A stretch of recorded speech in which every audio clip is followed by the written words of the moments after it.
मेरे जीवन का सबसे कठिन कार्यकाल था। इस आस में कि मेरे पिता मेरे पास आ जाएं, ताश के पत्तों की तरह बिखरते हुए अपने घर को देखा है। मैं अपनी चुन्नी में परशुराम मदेरणा और महिपाल मदेरणा की कड़काई और उसूल लेकर आई हूं। मुझे मत डराइए। मैं जिस तरीके के निम्न प्रहार का शिकार हो रही हूं, उसमें मेरा गुनाह यह है कि मैं बिना झुके बिना समझौतों के आपके लिए संघर्ष कर रही हूं। यह बर्दाश्त नहीं हो रहा कि कैसे एक लड़की विकट परिस्थितियों से निकलकर ओसिया के मान सम्मान को हिंदुस्तान के पटल पर स्थापित कर रही।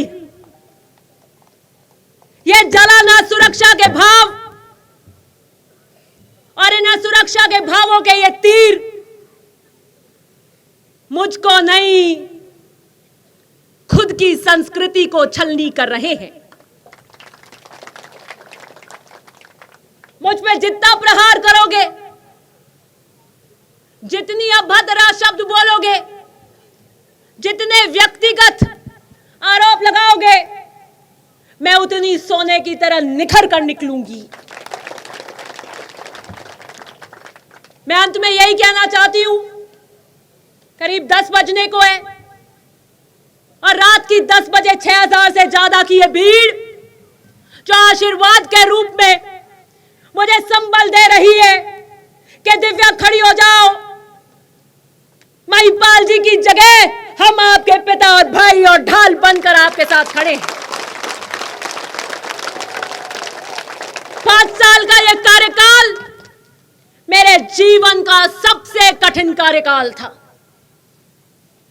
1 साल की अवधि से ज्यादा हम अस्पतालों में थे, कभी बेंगलोर कभी बंबई, इस आस में कि जीवन मिल जाए, इस आस में कि मेरे पिता मेरे पास आ जाएं।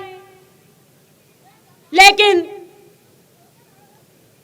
जीवन मरण, यश अपयश, लाभ हानि, विधि हाथ,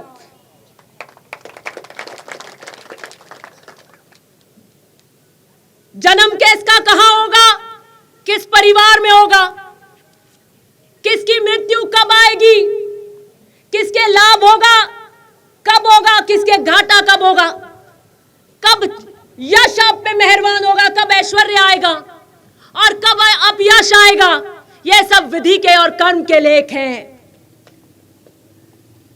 मर्यादा पुरुषोत्तम श्री राम, उनको भी वनवास जाना पड़ा था और वनवास जब 14 साल की काट कर वापस आए तो एक आम धोबी की तर्जनी पर माता सीता को भी श्री राम को त्यागना पड़ा था, उन्हें भी अग्नि परीक्षा देनी पड़ी थी।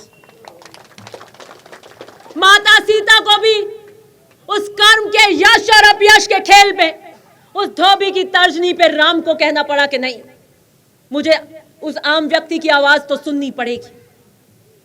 मुझे मत बताएं कि विदेशी क्या लेकर जाएंगे, मुझे मत डराइए, क्योंकि मैंने तो ताश के पत्तों की तरह बिखरते हुए अपने घर को देखा है। मैंने अपने जीवन के 2011 से अभी तक के उस साल पल पल भोगे हैं, लेकिन दया की भीख नहीं मांगी, समझौतों की राजनीति नहीं की। और मैं और मेरी माता जी किसी के घर पर अभयदान मांगने न कभी गए न जाएंगे। मैं अपनी चुन्नी में परशुराम मदेरणा और महिपाल मदेरणा की कड़काई और उसूल लेकर आई हूं। अगर अभयदान मांगेंगे और सर झुकेगा तो सिर्फ राजस्थान में ओसिया और किसान के आगे झुकेगा।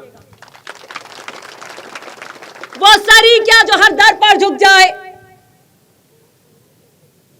स्वाभिमान की राजनीति करती हूं, वरदान मांगूंगी नहीं, पर जो भी मिले वो मंजूर है मुझे।